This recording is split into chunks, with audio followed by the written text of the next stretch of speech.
खबर डभोई से सामने आ रही है। डभोई नगर पालिका की ओर से मोती बाग में करीबन 3.5 करोड़ की लागत से पीने के पानी की टंकी और पानी के भंडार को संग्रहित करने हेतु जरूरी प्रावधान किए जा रहे हैं, जिसका आज खातमुहूर्त किया गया था। डभोई के विधायक शैलेश सोटा के हाथों से ये खातमुहूर्त किया गया। जैसे जैसे डभोई का विस्तार बढ़ता जा रहा है, वैसे ही लोगों को प्राथमिक सुविधाएं मिल सके, उस हेतु से ज़रूरी प्रावधान किए जा रहे हैं। तब विधायक शैलेश मेहता के हाथों से खातमुहूर्त आज किया गया था, जिसमें करीबन 10 लाख लीटर का जल संग्रह हो सके, उसको ध्यान में रखते हुए ज़रूरी प्रावधान के साथ पानी की टंकी का निर्माण किया जाने वाला है। करीबन 1000 मीटर की पाइपलाइन भी वहां पर डाली जा रही है। इन सभी कामों का करीबन 3.5 करोड़ की लागत से होने वाले इन सभी कामों का खातमुहूर्त आज किया गया था। इस मौके पर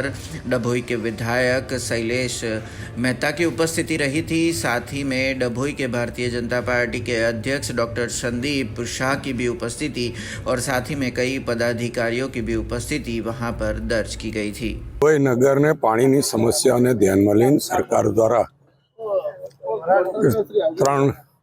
3,54,00,000 જેવી રકમ ફાળવવામાં આવેલી છે ને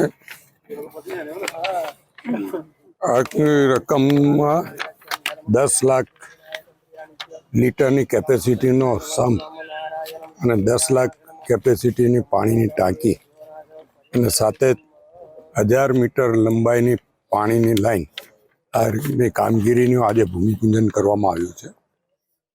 આ પાણીની ટાંકી અને સમ તૈયાર થઈ ગયા પછી નગરના 4 દરવાજાના લોકોને પાણીની શાંતિ રહેશે એવું માનીએ છીએ અને આગામી દિવસોમાં બીજા 15 કરોડ રૂપિયાના ખર્ચે પાણીની યોજનાનો લાભ ડભોઈ નગરનાને મળશે। એટલે સરકાર દ્વારા આને માટેની પૂરી તૈયારીઓ કરવામાં આવી છે અને પાણીને પછી રાજ્ય સરકારમાં ડ્રેનેજની સમસ્યાઓને ધ્યાનમાં લઈને સમગ્ર નગરની ડ્રેનેજ માટેનો પણ પ્લાન મોકલવામાં આવ્યો છે અને લગભગ 52 કરોડ કરતાં વધારે રૂપિયાની રકમ એ પ્લાન અંતર્ગત સરકારમાંથી માંગવામાં આવી છે અને અમને હકારાત્મક પ્રતિસાદ મળ્યો છે। એ આવ્યા પછી આ નગરની તમામ ડ્રેનેજ લાઈનો પણ નવી નાખવામાં આવશે, જેથી જે પાણી ને ડ્રેનેજની સમસ્યાઓ ડભોઈ નગરને એમાંથી તમામને મુક્તિ મળશે। अब खबरों से लगातार अपडेट रहना हुआ आसान। बीआरजी न्यूज आपके मोबाइल स्क्रीन पर। आज ही बीआरजी न्यूज की mobile app Google play store और ऐप स्टोर से डाउनलोड करें और खबरों से लगातार जुड़े रहें।